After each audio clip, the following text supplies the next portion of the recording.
नमस्कार दोस्तों, धर्म रहस्य चैनल पर आपका एक बार फिर से स्वागत है।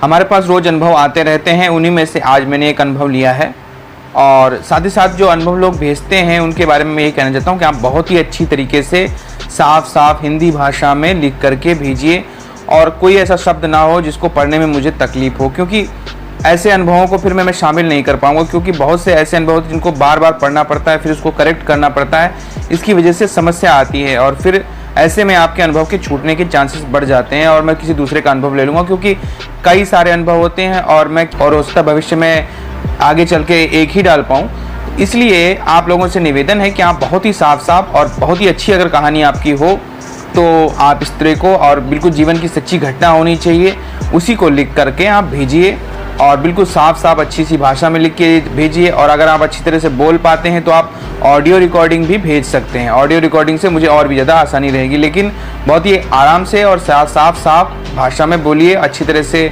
रिकॉर्ड कीजिए उसको, तभी भेजिए। इससे जो है मुझे कोई समस्या नहीं होगी, आपके दर्शकों को भी अच्छी तरह हर बात समझ में आएगी। तो आज का जो हमारा अनुभव है ये अभिषेक दुबे जी ने भेजा है और उन्होंने कहा है मेरा ईमेल अकाउंट वगैरह ना दिखाइए। तो नाम मैं सिर्फ आपका बता रहा हूँ, बाकी और कुछ भी आपके दर्शकों को नहीं दिखाऊंगा। तो चलिए शुरू करते हैं कि इनका अनुभव किस प्रकार से है और वो क्या कहना चाहते हैं। जय श्री राम, जय बजरंगबली। नमस्कार गुरुजी एवं इस चैनल के सभी सुनने वालों को मेरा नमस्कार।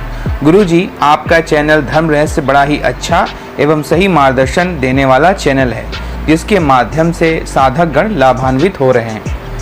आप सदा अपने इस कार्य में आगे बढ़ते रहें, ऐसी ही मेरी प्रभु से कामना करता हूँ। मेरा नाम अभिषेक है, मैं छत्तीसगढ़ का रहने वाला हूँ।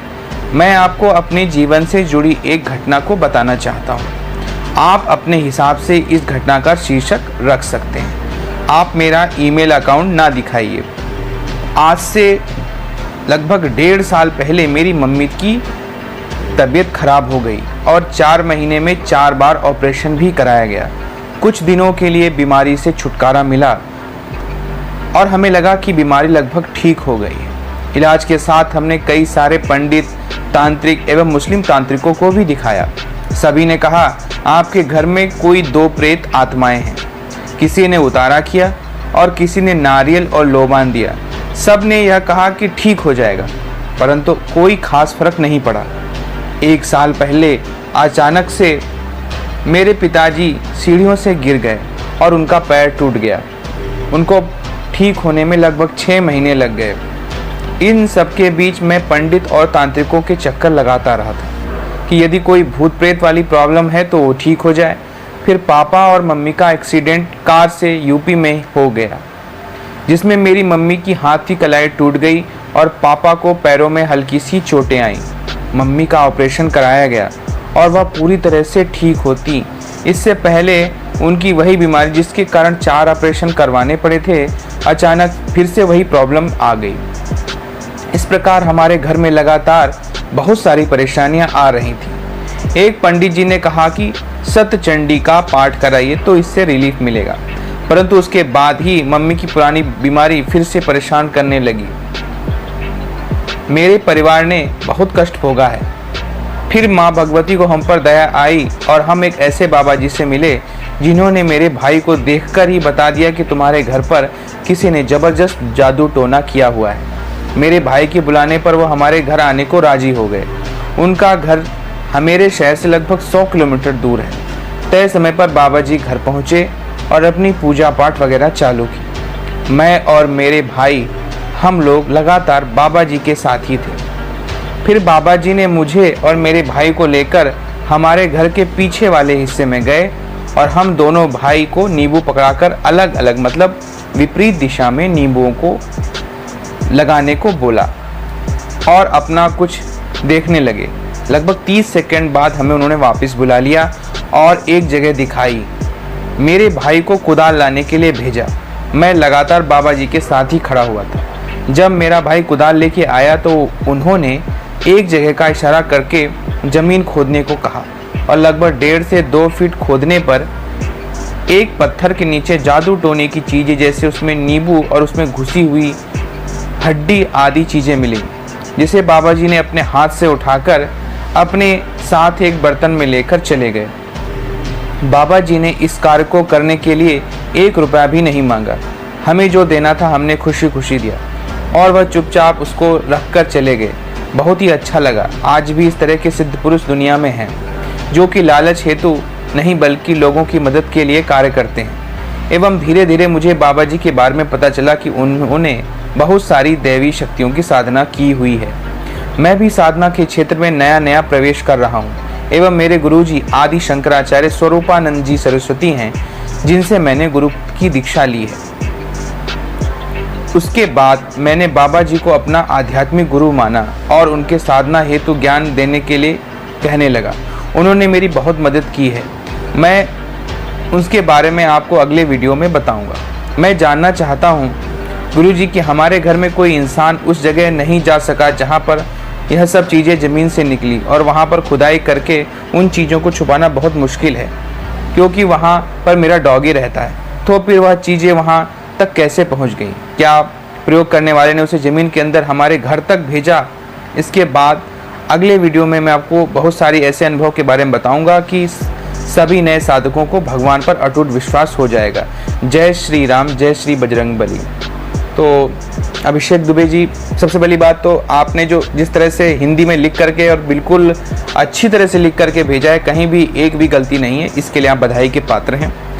अब रही बात दूसरी की आपने कहा कि आपके घर में वो चीज़, तो देखिए ज़्यादातर जब मकान बन रहे होते हैं या कहीं पर कोई भी कंस्ट्रक्शन का कार्य हो रहा होता है, उस वक्त तांत्रिक लोग इस प्रयोग को करते हैं। इसको कील गाड़ना वगैरह भी कहा जाता है। इसमें अगर आप उस घर में किसी के बरामदे में या किसी भी स्थान पे या किसी भी जगह पे खोद करके मिट्टी की जगह पर अगर आप इस तरह के तांत्रिक प्रयोगों को उसके घर में कर देते हैं तो उस घर में बरकत नहीं होती है। इस प्रयोग को तांत्रिक कील प्रयोग कहा जाता है और ये कीलें गाड़ी जाती हैं।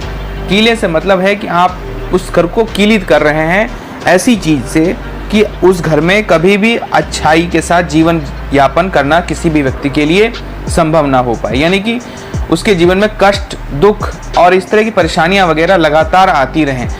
तो इस तरह की चीज़ों को गाड़ देने से वो जो आत्मा होती है वो उस पदार्थ के माध्यम से, चाहे वो नींबू हो, मिर्ची हो या फिर आप हड्डी हो, बाल हो, रक्त हो, इन सब चीज़ों के माध्यम से उसके घर में आप उन शक्तियों को सदा के लिए वासित कर देते हैं। शमशान से लाई हुई चीज़ों को ज़्यादातर इसमें प्रयोग किया जाता है और इसको खोद करके उसके घर में गाड़ दिया जाता है। इसमें विशेष तरह के मंत्रों का प्रयोग किया जाता है। क्योंकि मैं ये सब चीज़ें इसलिए नहीं सिखाता हूँ क्योंकि जनता में ये चीज़ें हर व्यक्ति फिर करने लग जाएगा। कोई किसी का दुश्मन हुआ तो उसने उसके घर में जाके ये प्रयोग कर दिया, तो इसलिए हम नहीं कर सिखाते हैं, केवल साधनाओं के बारे में ही बताते हैं। ये प्रयोग सरल होते हैं और छोटे होते हैं और बहुत ही खतरनाक होते हैं। इनसे सामने वाले के घर जो है पूरी तरह से उजड़ जाता है। उस घर में बीमारी, परेशानियां, कष्ट और साथ ही साथ कभी भी ज़िंदगी में उनके घर में बरकत नहीं हो सकती जब तक कि वो घर ना छोड़ दें या फिर वो चीज़ निकाल के बाहर ना कर दें, क्योंकि वो चीज़ शमशान से या बुरी जगह से लाई गई है और आपके घर में उसको हमेशा के लिए डाल दिया गया है। तो इस तरह की चीज़ें की जाती है। मैं उत्तराखंड में भी रहा था तो वहाँ पर ऐसा ही प्रयोग किया जाता था। खास तौर से जब मकान नए नए बन रहे होते थे तो चुपके से रात में जाकर के जब उन मकान की नींव पड़ रही होती थी तब उस नींव में इस तरह की हड्डी और मांस और वगैरह बाल वगैरह बना करके एक यंत्र सा होता था या ये चीज़ों को इकट्ठा करके और अभिमंत्रित करके मंत्रों से उसको अंदर वहाँ डाल दिया जाता था। वो जब तक बाहर नहीं निकलेगा तब तक आपके घर में कभी बरकत नहीं हो सकती, कभी भी आपके घर में जो है सही जीवन नहीं चल सकता है, क्योंकि वो आत्मा हमेशा के लिए, जो बुरी आत्मा थी, वो शमशान से आपके घर में आ चुकी है। अब वो कुछ भी अच्छा नहीं करेगी और वो बंधी हुई है उस जगह पे। तो उत्पाती आत्मा है, गलत आत्मा है, तो वो गलत ही करती रहेगी, वो गलत ही आपसे करवाती रहेगी, मन पे चढ़ जाएगी। तो इस तरह की चीज़ें ज़्यादातर बुरे तांत्रिक लोग करते हैं। लेकिन ये बात मैं अच्छी तरह बता दूं आपको कि इस तरह का प्रयोग जो भी तांत्रिक करता है उसकी मरने के बाद बहुत बुरी गति होती है, क्योंकि इस कर्म का पूरी तरह से फल का वो भागी होता है।